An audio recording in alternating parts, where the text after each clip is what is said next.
lembrar do capítulo anterior, que foi a queda de Otávio, né?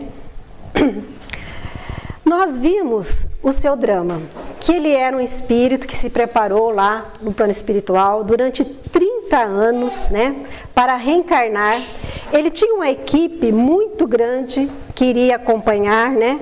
Ele teria 6 espíritos que viriam junto para que ele pudesse cuidar desses espíritos. E nós vamos ver ali em Otávio a falência total, onde ele não deu ouvido para os espíritos e partiu para um caminho equivocado. Ele conheceu a mulher, teve um casamento desastroso, já que ele não tinha esse compromisso, né, do casamento, e assim sendo, ele teve um filho que foi um filho das trevas, trazendo ali para ele problemas e dificuldades. Então essa foi a história de Otávio, que estava junto com as 2 senhoras, que era a Isabel e a Isaura, né? Esse capítulo foi o capítulo 7, né, da semana passada.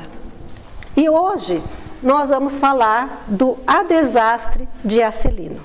Bom, Acelino, ele era um residente do nosso lar, que foi preparado para reencarnar em uma grande cidade brasileira a serviço da colônia espiritual.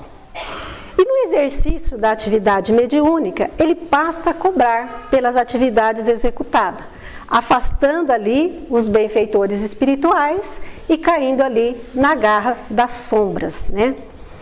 Nessa ruína, além dele fracassar a própria missão, ele arrasta consigo ali inúmeros companheiros que lhe depositaram confiança, ampliando então desastrosamente o prejuízo causado.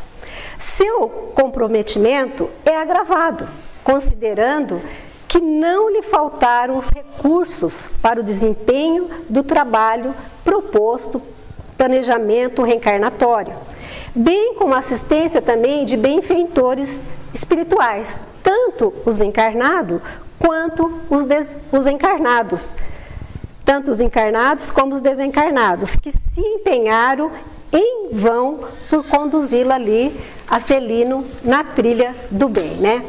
Seu relato é uma dor pungente, é uma dor viva, é um testemunho de um espírito em plena evolução que fracassa clamorosamente, e consciente disso, ele deixa uma lição para todos nós, uma lição de humildade e também um alerta para que nós olhemos para nós mesmos e indaguemos sobre o que temos feito das oportunidades recebidas. A importância da vigilância constante.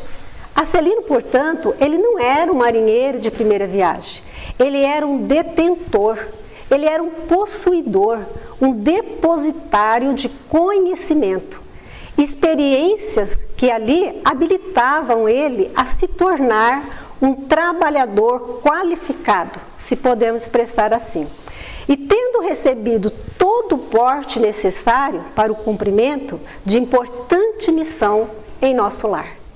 Ele diz para nós: parti do nosso lar, recebi valioso patrimônio instrutivo de bênçãos, tive assistência pessoal de uma ministra da comunicação, tinha saúde do corpo, de espírito, comprometimento com os maiores.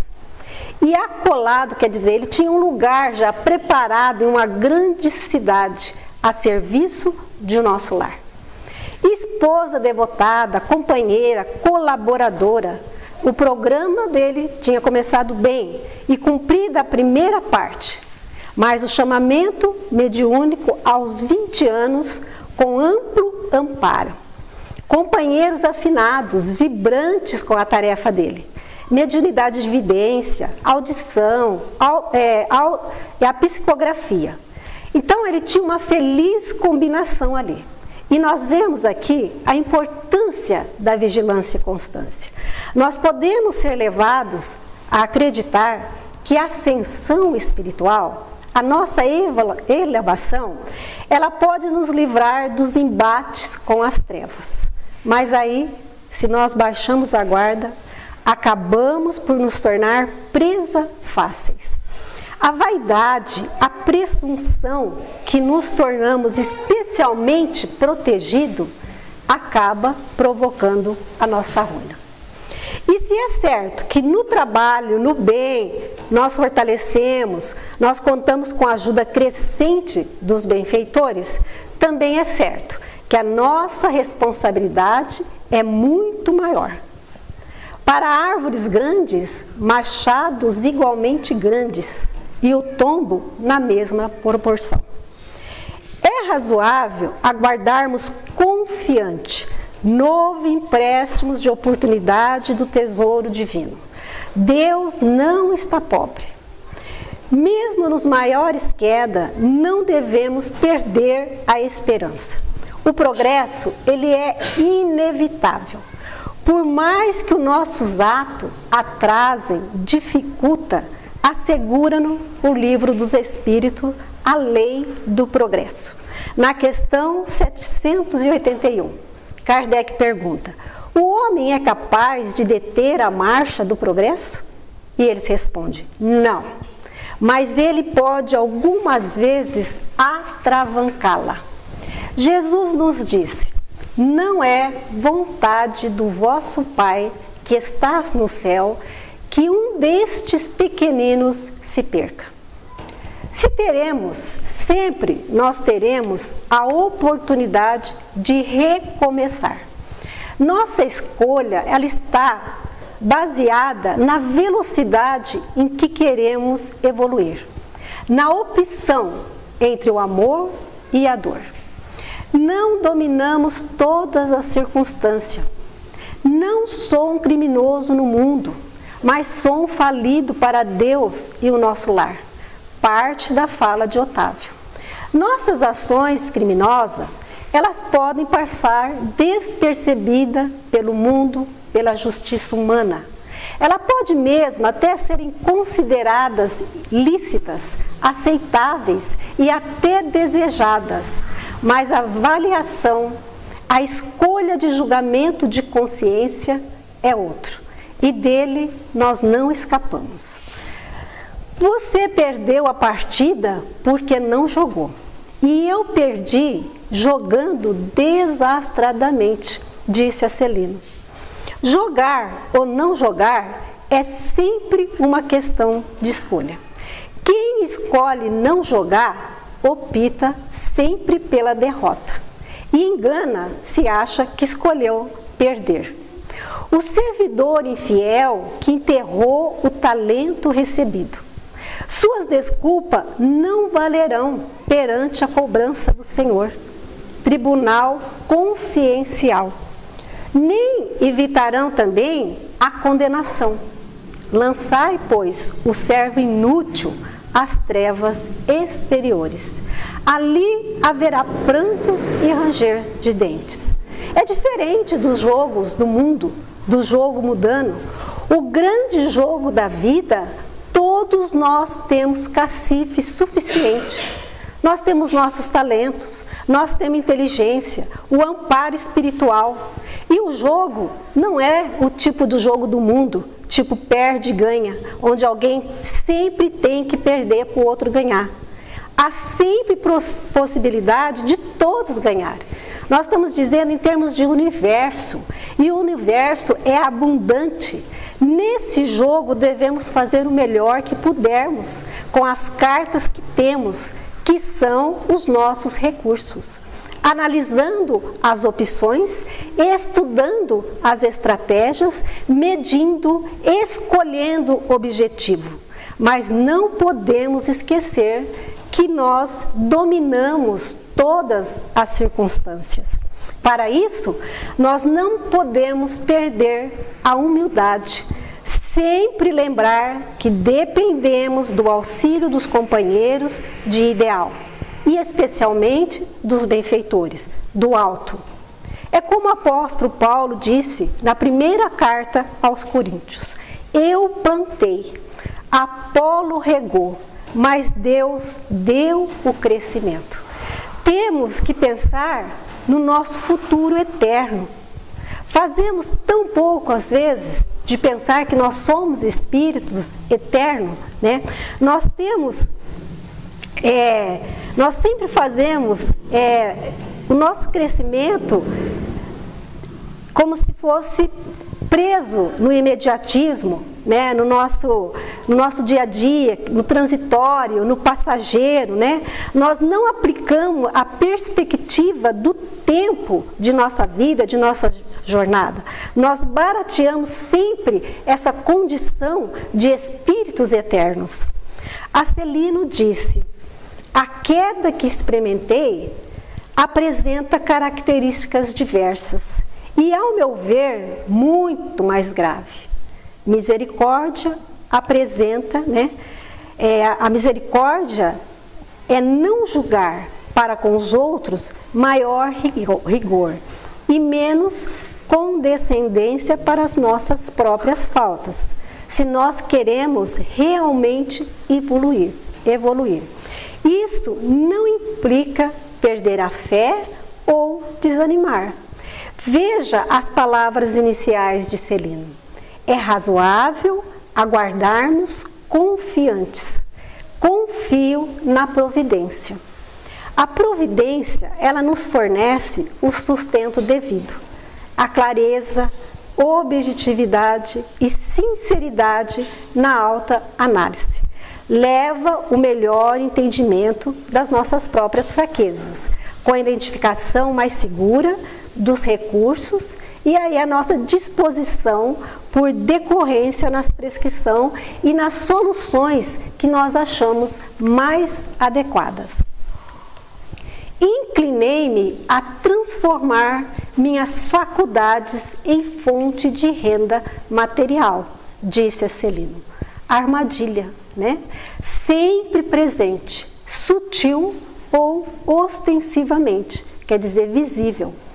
A remuneração pelos trabalhos espirituais, nem sempre essa remuneração se dá de uma forma de moeda oficial, mas o afago ao ego, a emulação, a vaidade, a gratidão sutilmente esperada e tantas outras formas sorrateiras de pagamento que acaba por minar as nossas bases e criar ali uma barreira para os espíritos luminosos que sempre trabalham por desinteresse. E aí trazer-nos a companhia de companheiros menos felizes, ainda pegados às coisas materiais, às luzes do palco, às luzes do mundo. Jesus, em seu Evangelho, ele não deixa margem de dúvidas para todos nós. Ele diz: curai os enfermos, limpai os leprosos, ressuscitai os mortos, expulsai os demônios, de graça recebeste, de graça dai. Não possuis ouro, nem prata, nem cobre em vosso cinto, nem alforge para o caminho, nem 2 túnicas, nem sandálias, nem bordão, porque digno é o operário de seu alimento. Jesus, ele cerca todas as sutilezas dos nossos raciocínios, desde a graduação dos valores de remuneração até as nossas necessidades fictícias, e nos remete à providência divina que nos fornecerá o sustento devido. Pelo raciocínio, nós podemos sempre buscar a luz e a verdade. Assim resplandeça a vossa luz diante dos homens, para que eles vejam as vossas boas obras e glorifique. Conhecereis a verdade, e a verdade vos libertará. Mas, com ele também nós tecemos as nossas teias, que nos prende nas nossas justificativas, nas nossas falaciosas e nos nossos desculpismos, que não resiste à menor análise. Escoramos nas ações dos outros para sempre justificar a nossa. Todo mundo é assim. Não recebia os sacerdotes católicos romanos, optando maliciosamente pelos exemplos que vêm de encontro aos nossos propósitos. Por que nós não escolhemos, então, espelharmos naqueles comportamentos nobres? Esquecemos, no entanto, que ao repetir esse comportamento, nós estamos incorrendo também nas mesmas consequências. É preciso que o escândalo venha, mas ai daquele por quem o escândalo vem. E disse a Celino: amigos inscientes do caráter da fé provavam-me as conclusões egoísticas. Amigos inscientes, ignorantes, que não estava ciente. E nós escolhemos e fazemos tanto os nossos amigos quanto os nossos inimigos. E a Celino, ele foi ativo na própria queda. Líderes incompetentes costumam cercar de subalternos medíocres, que não lhe critiquem as decisões desastrosas, ou até mesmo que endosse. Indivíduos mal intencionados cercam-se, consciente ou inconscientemente, de sócios nos propósitos escusos que aprovam, que estimulam e até sugerem atitudes que conduzem ao fim pretendido. Desde que sobre ti atua influências más, é que as traz, desejando o mal. E nós temos a questão do Livro dos Espíritos, 466. Kardec pergunta: por que Deus permite que os espíritos incitem o mal? E até uma pergunta meio compridinha aqui, eu não ia ler, mas resolvi, vou ler. Para todos nós ver aqui. Vou repetir a pergunta: por que Deus permite que os espíritos incitem o mal? E eles respondem: os espíritos imperfeitos são instrumentos destinados a testar a fé e a constância dos homens no bem. Tu, sendo espírito, deves progredir na ciência do infinito, e por isso passa pelas provações do mal para chegar ao bem. Nossa missão é colocar-te no bom caminho, e quando as más influências agem sobre ti, é porque as convoca pelo desejo do mal, pois os espíritos inferiores vêm auxiliar-te no mal quando deseja praticá-lo. Ele só pode ajudar-te no mal quando queres o mal. E se propenso ao homicídio, pois bem, terás um bando de espíritos que alimentarão em ti esse intuito, mas também há outros que se empenharão em influenciar-te para o bem, o que fará com que isso equilibre a balança, permitindo que seja senhor dos teus atos. É assim que Deus deixa nossa consciência a escolha do caminho que devemos seguir, e é também a liberdade de ceder a uma ou a outra das influências contrárias que exercem sobre ti. Então, no caso dos sócios, dos desatinos, nesse regime de mutualismo ou simbiose, o comprometimento entre os envolvidos é de uma natureza. A responsabilidade é compartilhada. Pode um cego guiar outro cego? Não, cairão ambos na mesma cova. Já com os amigos inscientes, que é os amigos ignorantes, as consequências podem ser muito piores. O líder, ele terá guiando para o desastre almas ignorantes, mas não necessariamente más, que nele confiaram, que entregaram inocentemente a sua liderança. Isso também está claro no registro de Atos e Apóstolos, sobre a ação de Judas. Levantou-se Judas, o Galileu, no dia do alistamento e levou muito povo após a si. Mas também este pereceu, e todos os que deram ouvidos foram dispersos. Para esses espíritos, ainda um tanto inocente e confiado, poderá haver atenuantes que não se aplique a ele. Agora, o líder equivocado, que tem o conhecimento, nós podemos ouvir essa orientação de Jesus aos discípulos. Se ninguém vos receber, nem escutar as vossas palavras, saindo da casa ou da cidade, sacudi o pó dos vossos pés. E em verdade vos digo, que no dia do juízo haverá menos rigor para o país de Sodoma e Gomorra, do que para aquela cidade. Este trecho do capítulo mostra qual foi a grande derrocada de Acelino. Porque ele seria, pelo menos em tese, maior do que a de Otávio e a de André. Além de arruinar seu próprio empreendimento, ele levou na queda, de uma forma ativa, companheiros que lhe dedicaram confiança e que dele provavelmente dependia do aprendizado e do crescimento espiritual. Se Otávio e André Luiz faliram por omissão, se eles não jogaram, Acelino foi ativo na própria queda. Jogou e jogou errado. E aqui eu pus uma frase de Emmanuel que eu achei muito interessante, onde Emmanuel coloca: o médium, ele não deve perder de vista a disciplina de si próprio.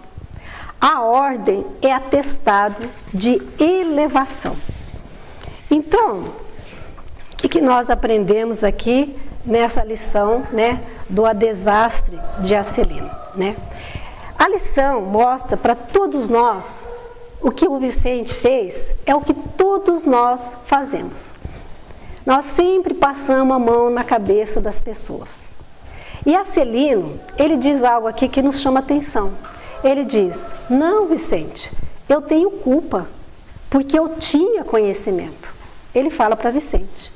E a partir do momento que nós estamos aqui também, lendo essas páginas no dia de hoje, está sendo tirado de nós esse escudo. Escudo chamado escudo da ignorância. Jesus disse, como nós falamos lá atrás: conhecereis a verdade e a verdade vos libertará. E nós hoje estamos recebendo nessas páginas de luz aqui um entendimento para a nossa conduta. É lógico que não cabe aqui nós jogarmos pedras em ninguém ou tirarmos conceito moralista como os falsos moralistas. Todos nós que estamos aqui, nós carregamos nossos erros, né? Vários tipos de erro. E ainda nós estamos colhendo no nosso dia a dia algumas dificuldades pertinentes ao nosso passado. Mas hoje, através da obra de André Luiz, já somos convidados a repensar. Por que esses irmãos, né, caíram em seus erros? Será que nós também precisamos chegar na condição de Otávio, de Acelino, né, de vivermos lá no mundo espiritual, no sofrimento, né, para podermos ficar lamentando, chorando o tempo todo? Não. Nós temos uma doutrina que nos esclarece, uma doutrina que nos ensina, né? E hoje aqui, pensando nisso, nós podemos começar a pensar, repensar, né? Cada um segundo a sua obra. Por isso o convite, pelo menos da maneira que nós estamos recebendo hoje, nos convida a fazer uma reflexão, né? Uma reflexão muito grande, né? Se o caminho que eu estou está certo, ou se é hora de eu retomar a minha caminhada no bem. Melhoria de pensamento, ações, né? Serviço desinteressado ao próximo, ações de bondade, né? A colheita de simpatia. E aí às vezes a gente pergunta: mas eu vou ser bom só por ser bom? Eu vou ser bom só para testar minha bondade? Porque a gente sabe que a gente não é bom mesmo, né? Mas nós vamos ser bom por quê? Porque os espíritos, eles nos trouxeram. O que os espíritos nos trouxeram para nós? Que nós temos que desenvolver a bondade em nós. Nós temos que ser bom, né? Nós não temos outra escolha. E se a gente for ressaltar aqui, se a gente deixar por nossa conta, né, pela conta do mundo, pelas ações lá de fora, nós nunca vamos mudar. Nós vamos estar sempre olhando para nós mesmos, para o nosso egoísmo. Sair de nós é que é difícil. Sair para o outro, verificar o que o outro está precisando, o que podemos fazer para o outro ser mais feliz, isso para nós ainda é extremamente difícil. Por quê? Porque nós não estamos acostumados a fazer, né? Não é hábito nosso fazer isso. E é exatamente esse hábito que o Espiritismo vem nos ensinar, que vem trazer para nós, né? É por isso que, às vezes, o Espiritismo é muito pouco compreendido. As pessoas, nós não compreendemos, nós temos dificuldade, ou então, nós não queremos compreender, porque fica difícil, né, a nossa mudança. Mas a lição que para mim hoje foi isso daí, para que a gente possa, né, melhorar nesse relacionamento com o nosso próximo, sermos melhores, né, e vamos refletir aí em toda a lição de Acelino. Que a paz de nosso Senhor Jesus Cristo possa estar junto de todos nós. Muito obrigada.